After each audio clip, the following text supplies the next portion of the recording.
Hey guys, it's Matt. Reading of chapter 20. How is it possible that language was planned for us in advance? If you know Jordan Maxwell's work, there's a small section here that I took from his work. Also a few sections from my friend at the Levet channel, who is an expert on how languages tie together. Basically, the Tower of Babel story, in some ways real. Okay, in some way, it is real. It is a metaphor, in my opinion, put there, basically telling us that a control structure of some kind planned out language. Once you get your head around that language, what came first, the chicken or the egg, what came first, the cart or the horse, that language was put out there in advance, then you really start to understand that something's going on here beyond the likes of which most people can understand. Something very, very strange is going on with reality itself. Chapter 20. The root meaning of words that we speak are unknown to about 99.99% of those who speak those words. For example, words like phony and phonics come from the ancient Phoenicians. I've got to go pick up the phone. Even the word definition potentially has root in deaf, Phoenician, or Phoenician that can't quite understand. So the definition needs to be spelled out. Remember that we talked about the word breakfast, discussed a few chapters back. Everybody runs around talking about, let's go get some breakfast. Literally, most Americans will live their lives, go to their graves, and have no idea the basic structure of the word breakfast. It means break your fast. I'm going to eat this morning. I'm no longer fasting. How many Americans put breakfast together with break your fast? Almost none of them. How many have ever considered that the word ruthless, inside the word ruthless, a real word exists? Ruth. And no, I don't mean a woman's name. The word Ruth means to sympathize with the suffering of others, to be remorseful. So a George Soros character who is ruthless doesn't give a shit about the suffering of Ferguson, Missouri, where he gave millions of dollars to fund more street agitators to burn down their own liquor stores. Every word has a root that most people have never considered. Understand, to stand under. This is Jordan Maxwell's favorite. The original meaning stems from an ancient builder's need to stand under the structure to see if it will, quote, hold weight, just as an argument may, quote, hold water. Water is 8 pounds per gallon and extremely heavy. Anything that can, quote, hold water is very strong. There are thousands of amazing examples where the etymology of a word or a phrase reveals all the reasons that it's used today. But how many people, realized that these roots exist? How many people can tie the words together or understand what they're saying other than just babbling it out? Almost nobody does. So what, Matt, you prick author, you conspiracy theorist son of a bitch? The purpose of language is communication. Why do I care where the words came from, as long as I can order my Philly cheesesteak wit? By the way, wit, W-I-T, is the South Philly dialect for with, and means a verb to put some goddamn onions on the steak. Apparently in South Philly, many years ago, it seemed to be too burdensome to say the full word onion, or even to say the full word with. And you order a cheesesteak wit or without. Yes, this section poses the question, was language planned out for us in advance, in detail? Or, what most people think, did words just develop through culture and daily life? Most people believe the latter, and will cite things like, please hand me a Kleenex, when the brand name is now used instead of the word tissue. Certainly, that is an example of a word that just popped up, or just came to be. There are many words that arose in the same manner, but the evidence points the opposite way, that language was planned out in advance for us by something or someone. There are only a few words in a ratio, only a few words that just popped up overnight, like Google it. Language planned in advance is something few people have ever considered. Well then, if it was planned, how far back was it planned? Who constructed the language? How could it be planned? Were all the Romance languages then coordinated in some way? How? Didn't an ape man just grunt something a few million years ago to signify a chicken or to signify his horrible constipation, and then that grunt was accepted by the tribe, and thousands of years later these grunts became the basis for the Greek alphabet? Nope. When you understand the root or etymology of words, it's easy to see that language was planned out in advance by something. Truly understanding the ramifications of what this means basically breaks down reality, or the world that we know, which we know is a construct. Here's a short exercise to open you up to the idea that there is much more to language than you've ever realized. What do you do when you form a word? You spell it. What does Harry Potter cast? A spell. Spelling forms a word. Words are used by sorcerers to cast spells. Grade school children are taught cursive spelling. Why does a type of spelling learned in school contain the word curse? Like a witch would curse you. Why are bad words children can't say called curse words? Because children shouldn't magically be cursing people. Why are curse words 4-letter words? Just a damn coincidence, or related to the potentially 4 elements, the basis of spells? Do you believe me? B-E-L-I-E-V-E. It's like be the lie if you break the word down. Add a D to evil and you have devil. Take away an O from good and you have God. Add an S to the word word and you get sword. Sticks and stones will break my bones, but swords, put an S in front of words will never hurt me. No, words can hurt. Words paint reality, potentially, literally. With your words, you write, W-R-I-T-E. But then in that word you see R-I-T-E. A rite, R-I-T-E, is a ceremony, religious, occult, or other. Horus is the Egyptian sky god. Switch the R and the U and you get hours, H-O-U-R-S. Hours out of the word Horus. The god Horus took 12 steps across the sky to mark time. There are 12 hours, H-O-U-R-S, on a clock face. Now, folks, these things are not coincidence, okay? They all came from a place long forgotten by the masses and the asses. Words form a sentence. A sentence is rendered upon a prisoner. Many say that crafted language is a prison for the mind because one can only think inside its constraints. Those who lose a war don't get to write history or don't get to write his story.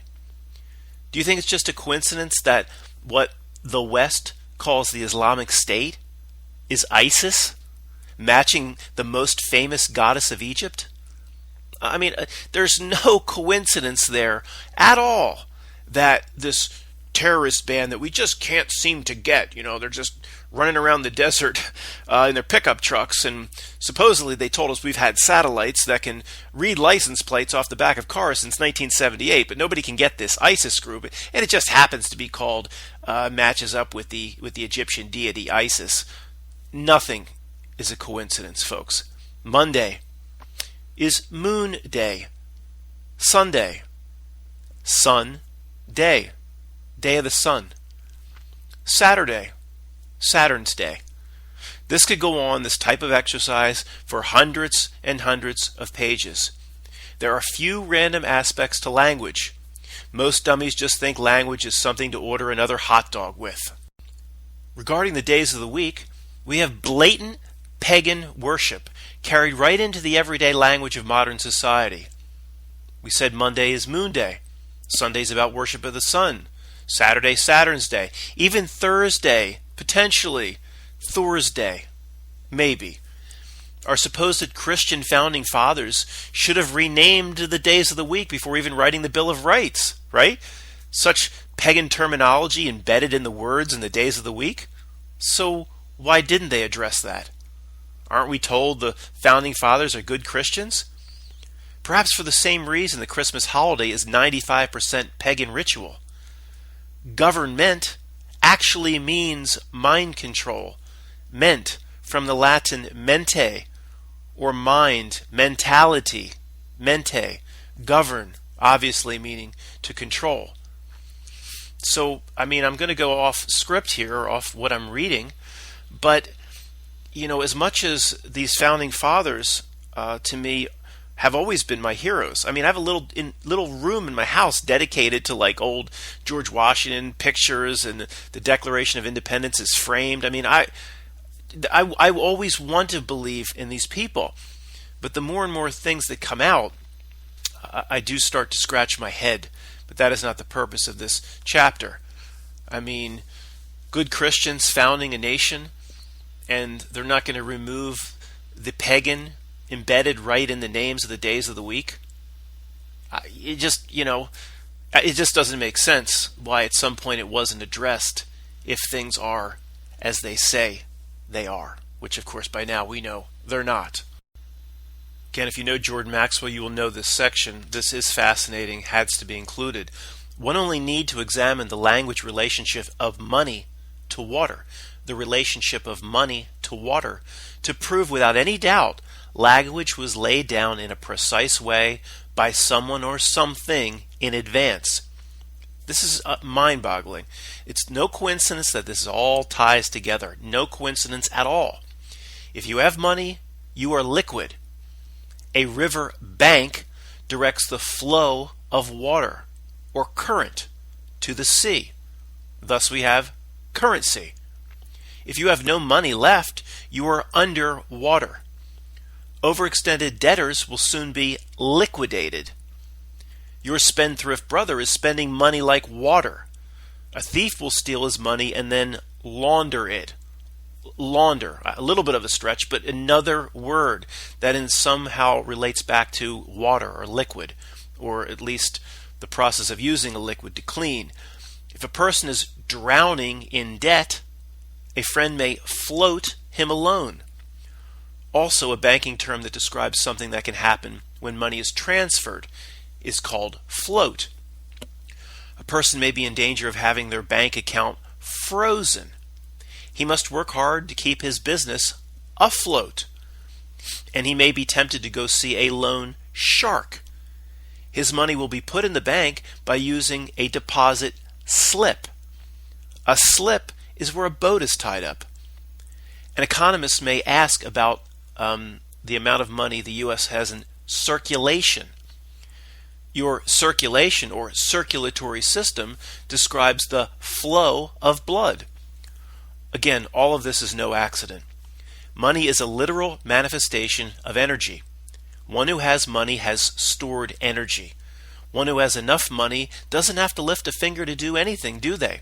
From meal preparation to lawn mowing. In a very similar sense to the last section, your life on this earth is also amazingly described with never-ending water terms. You have citizenship, a ship of the water. Citizenship. We have friendship, hardship, leadership, even worship. A harbor master births a ship. Your mother gave birth to you, first by her water breaking and then releasing you to the world through the birth canal. A ship uses a canal to deliver goods. Per maritime admiralty law, you are a vessel, a ship, that is birthed by your mother. The initial egg of your ship was fertilized by semen, like men at sea, semen. There's no coincidence in any of this, folks. Navy soldiers are called seamen. The reason behind all the water examples could be a book in and of itself. The point is to simply recognize that all of this is no accident. Language was planned for us. Why are we of the human race? Is there a race being run? Why is the term for a running contest used? Because the system is set up so we compete with one another to collect scarce resources in order to survive. Is it a coincidence that we have the popular term rat race to describe how we claw and ascend upward in our profession? Rat race, human race, a race, same thing. To the elites who try to stay in control and are more and more desperate if one watches the news to stay in control, we are the great unwashed and rats in a maze designed by them. Do you see the word coin in coincidence, which alludes to the flipping of heads or tails in a game of chance? We say heads because from time immemorial, our exalted leaders have been putting their big fat faces on one side of a coin. But where does the term tails come from, since there's no record of animal tails on any flip side of a coin? The term simply describes what is considered the general opposite to the head, as an animal would have a tail on the other end. Even in a human being, the buttocks is referred to the tail end, and one's last vertebrae, the tailbone. The first account of a coin-flipping game of chance goes back to the ancient Rome and navia aut caput, which means ship or head. Game of chance, ship or head. Caesar's face was on one side of the coin, and a ship was on the other. Ship on the other completes our loop of relating money to water. This brings us back to the scrying mirror of television. You may not think so, but I don't find it a coincidence that phonetically we hear tell, lie, vision. Tell a lie to your vision. Could it be that simple? Yeah. You may not be there just yet, but you will soon come to see things are not a coincidence. The greatest mind control device ever created by the puppet masters is television. Television was said to be the primary tool the control structure uses, now replaced by iPhones, to place a veil over the truth of this reality. Veil, V-E-I-L, is simply another spelling of evil. Evil is live, spelled backwards. These are not coincidences. If you really think through how language could have been laid down and planned in advance, the ramifications of understanding this are remarkable. It's worth putting this book down now, or pausing, and pondering it for a few minutes on your own. It's a real eye-opener into the way the world really works. Only a system of puppet masters / who we call controllers could have laid down language for an entire population, region by region, in advance. The Bible even alludes to it, of course, via the Tower of Babel. Whether you see the Bible as literal or a metaphor, the end result here is the same. If language was planned and handed to us, how do we communicate before the day the language was introduced to us? If we had another language, well, where did it go, and why did we adopt the language that was handed to us by these controllers over the language we were using? It's interesting to think about this one hard. Really consider what may have happened. Many, quote, mystics, I don't know what you call these people, but they'll propose that we didn't even need language before language, that we had a way of communicating with some sort of telepathy, perhaps. Now, I have no evidence for that, but if you write that off as absurd, you're not thinking big enough to be running in these circles. There's no doubt that we had abilities as human beings, abilities that this control structure works and has worked tirelessly to take away from us and suppress. If you laughed at when I suggested that maybe we didn't even need a language at some point in the distant past, and you thought that was impossible, you literally should not keep listening. You are still in a societal constructed box that was crafted for your mind. Most people will never escape it. What the heck is this author, this prick, talking about?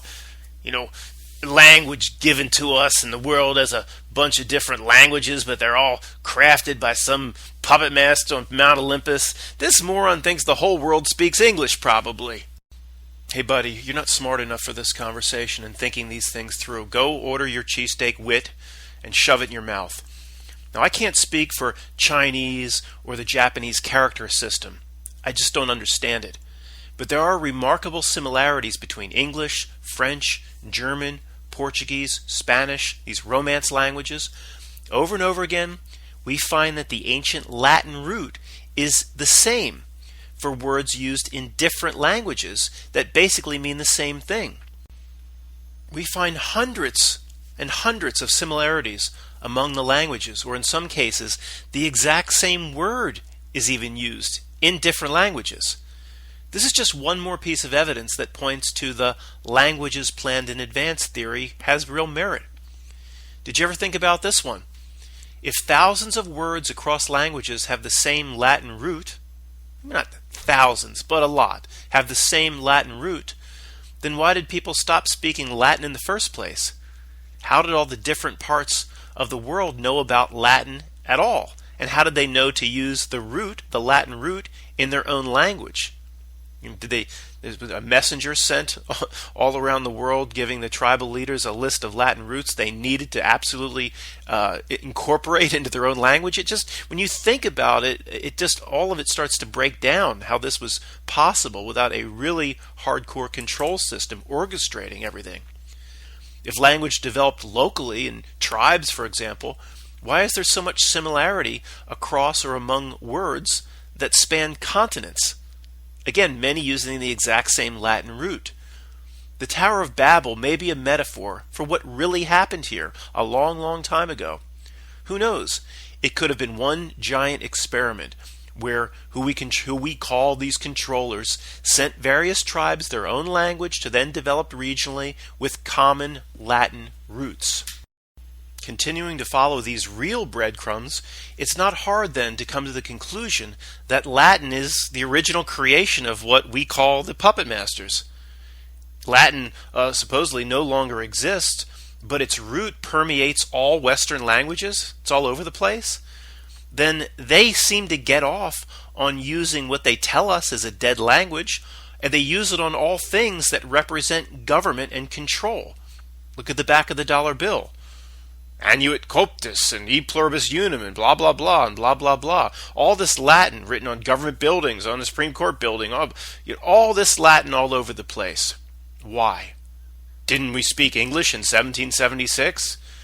Does it make sense for when a country's founded and a population already speaks a certain language to incorporate another language on the most outward examples of its control structure, like money and court buildings and things like that? When Canada was founded, did they think it was cool to incorporate Chinese and Japanese characters all over their money? No. This is a calling card. The Latin all over everything is a calling card for the global control structure that exists and has likely always existed. Why this topic matters is simple to those who can see it and a waste of time to those who cannot. As I said, human thinking and creating is limited to a large degree by language. In this sense, language is a governor as to what humans can achieve. Using a ridiculous example, could one architecturally design a city with just 3 words? Go, stop, and goose? Again, the mystics tell us there was a time when humans had wondrous abilities, where communication was likely some sort of mental telepathy. If collectively we are quantum reality creators, if we are, then controlling language, the computer code of the matrix, if you will, is like dictating the type of paintbrushes that can be used by artists, you and I. The MS-DOS operating system language was constructed for the IBM personal computer. The computer, what it can do, is limited by the operating language and the software made for its platform. We humans have an operating language for our matrix as well. It's called English, French, Chinese, Japanese, Spanish, German, etc. Laugh if you want to. Part 2 of language laid down in advance is what we encounter, unfortunately, every day in modern society: legalese, and that mumbo-jumbo bullcrap. Now, even if you're not familiar with the reading and writing of contracts, insurance policies, or the law itself, you know the term legalese. The manner in which these documents are written is done in such a way as only a select few can understand the meaning. And if it comes to it, only some can craft the correct argument in a court of law. Of course, This is done on purpose to protect the only caste who can interpret the mumbo-jumbo, the lawyers. You'll find this, quote, fact of life very revealing in understanding the world in which you live. Is there a rule of the universe that says legal documents can't be written in a simple style that anyone who graduated high school can understand easily? They're written in an engineered legalese mumbo-jumbo on purpose to keep people at our level powerless. It's a form of learned helplessness. If there's a problem or dispute, you must enter into their system with one who has the proper understanding of their own mumbo-jumbo. You need a dark Sith Lord of that system, a lawyer by your side. You certainly can't do it yourself. Don't even try to dabble in that. One does not stroll around the Matrix with a shirt that says Nebuchadnezzar #1 on it, without being accompanied, say, by Neo. Please tell me about one murderer or one bank robber or one corporate embezzler who defended himself or herself in court and won. Yeah, I know it. Maybe it happened once or twice in 100 years. It's a rare, rare thing. No average person can go into their system without paying one of them to take them into their system. Even if you can sift through the legalese and the mumbo-jumbo and the protocol, the entire legal system will look upon you like the machine world looks upon someone who just took the red pill, because you're attempting to do it on your own without their help, and that's a no-no. The system won't look to make sure justice is served, just good people trying to help. It will look to squash you like a bug for trying to navigate the waters on your own. Now, who on this earth can argue with the conspiracy theorists who say the 0.0001% of those here in this realm set up the systems here to benefit themselves? Are you seeing it yet? It's not just the legal system.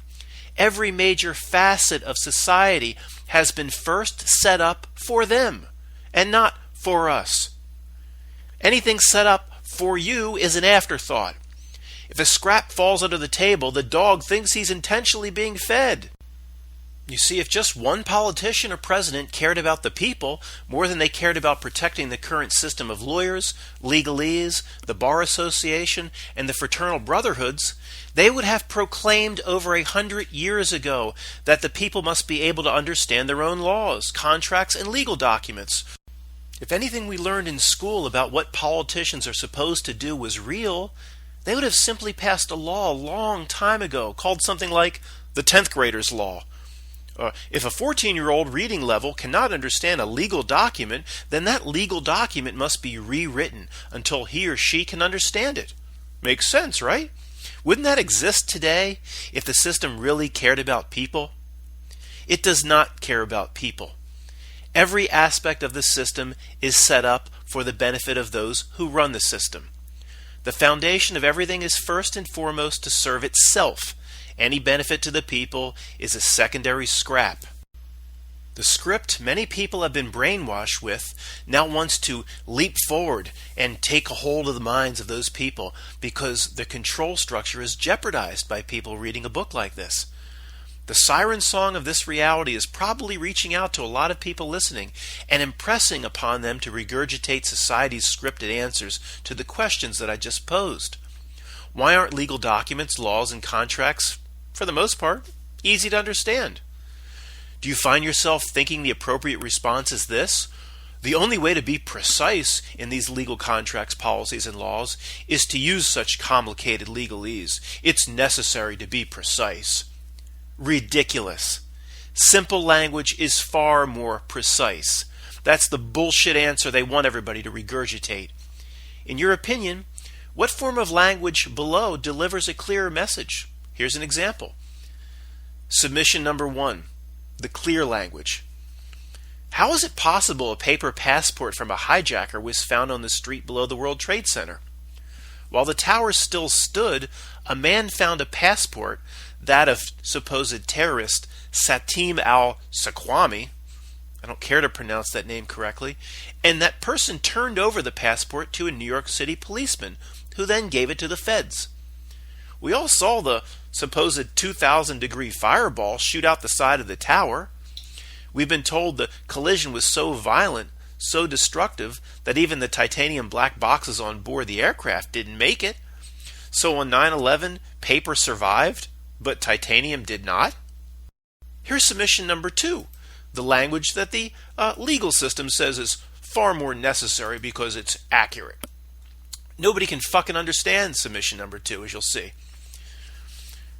Pursuant to the events of September 11, 2001, whereas the United States came under attack by 19 men representing a radicalized derivative element of the Islamic faith, the aforementioned 9/11 Commission report, chaired by former Governor Thomas Keane and former U.S. Representative from Indiana Lee Hamilton, calls attention to a passport discovered at the foot of the World Trade Center, also known as Tower 1 or the North Tower. A man whose identity was withheld from public record was said to have recovered a passport of the American Airlines Flight 11 hijacker Satim al-Squami intact and turned it over to the New York City Police Department. I am herewith proposing an inquiry and an examination of how a material constructed of paper was able to endure an incident that supposedly produced a temperature approaching 2,000 degrees Fahrenheit, while the aircraft voice and flight data recorders, composed primarily of titanium alloy, survivable to 3,200 degrees, was never found and therefore assumed destroyed by the NTSB during the morning of the so-named event, subsequently and hereafter referred to as just 9/11 for simplicity purposes. Sure, submission number 2 provides more information. So the fuck what? The intent was just to demonstrate how ridiculous it is that a piece of paper, a passport, survived the fireball crash and titanium did not. If I knew Satim al-Squami's height and weight, or his favorite kind of box cutter, should I add that to submission number 1 to make it better? Does that make my point stronger? Of course not. Legalese is nothing more than a combination lock on a gate to keep the great unwashed, you and I, out of Bill Gates's polo grounds. The super rich love the legal system's impossible maze because they have no problem affording tons and tons of lawyers to navigate it. $500 an hour to craft nonsense on paper serves to keep the caddies out of the members pool, and they like it Baby Ruth free.